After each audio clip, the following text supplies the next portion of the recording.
Hello everyone. Welcome to our channel Isc Steno. We are starting the passage at speed of 100 words per minute. Start. The learned Solicitor General submitted that if the decision in Rajendra Singh Rana's case, which inter alia dealt with the question relating to the Speaker's powers to decide a question in respect of paragraph 4 of the 10th schedule independent of any application under paragraph 6 thereof is to be made applicable in the facts of this case. The same would be contrary to the decision of this court in Raja Soap Factory versus S.P. Sharma. The learned Solicitor General also made special reference to the decision of this court in Mayawati versus Markandeya Chand and others, wherein it was inter alia held that if the order of the Speaker disqualifying a member was to be set aside, the matter had to go back to the Speaker for a fresh decision, since it was not the function of this court to substitute itself in place of the Speaker and decide the question which had arisen in the case. In addition to his aforesaid submissions, the learned Solicitor General also submitted that various substantial questions of law in regard to the interpretation of the Constitution had arisen in the facts of the present case, namely whether paragraph 4 of the 10th schedule to the Constitution read as a whole contemplates that when at least 2/3 of the members of the legislature party agree to a merger between one political party and another, only then there is a deemed merger of one original political party with another, whether in view of the difference in language between paragraph 3 and 4 of the 10th schedule, a deemed merger is the only thing to be looked at as opposed to a split, which must be in an original political party cumulatively with a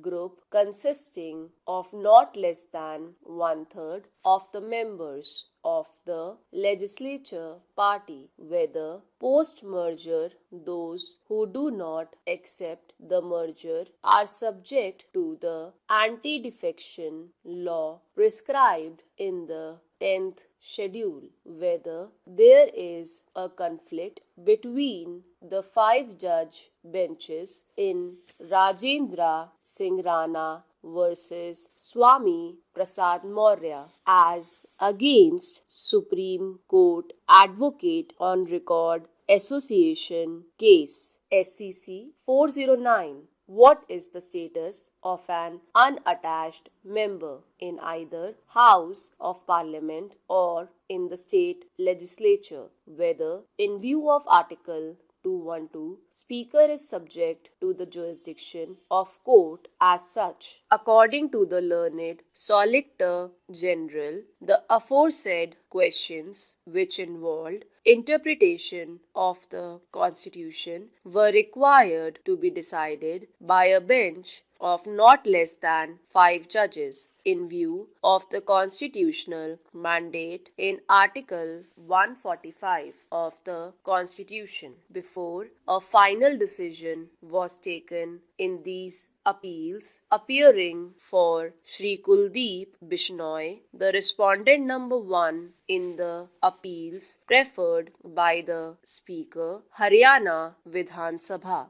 and the 5 MLAs against whom disqualification proceedings were pending. Mr. N. Gupta, learned senior advocate at the very threshold of his arguments, submitted that this was a case which clearly demonstrated how the process of law was being misapplied and misused by the Speaker of the Haryana Vidhan Sabha so as to defeat the very purpose and objective of the anti-defection law as contained in the 10th schedule to the Constitution. Mr. Gupta emphasized in great detail the manner in which the Speaker had deferred the hearing of the disqualification petitions filed by the respondent number 1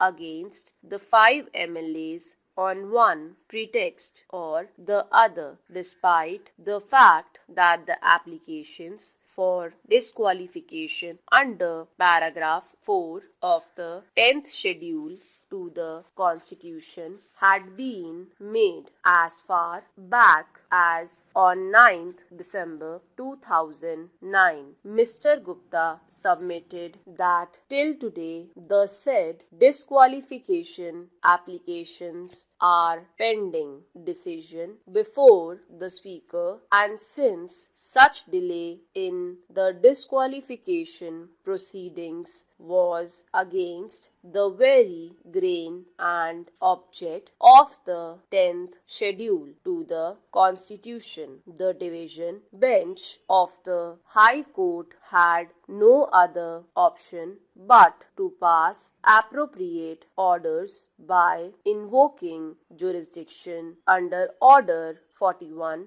Rule 33 of the Code of Civil Procedure. In effect, the entire burden of Mr. Gupta's submission was directed against the prejudice caused to respondent number 1 on account of the inaction on the part of the Speaker in disposing of the pending disqualification petitions within a reasonable time. Mr. Gupta sought to justify the impugned order passed by the division bench of the High Court on the ground that on account of the deliberate delay on the part of the Speaker in allowing the 5 dissident MLAs from continuing to function as members of the House despite their violation, the High Court, in exercise of its appellate powers under Order 41,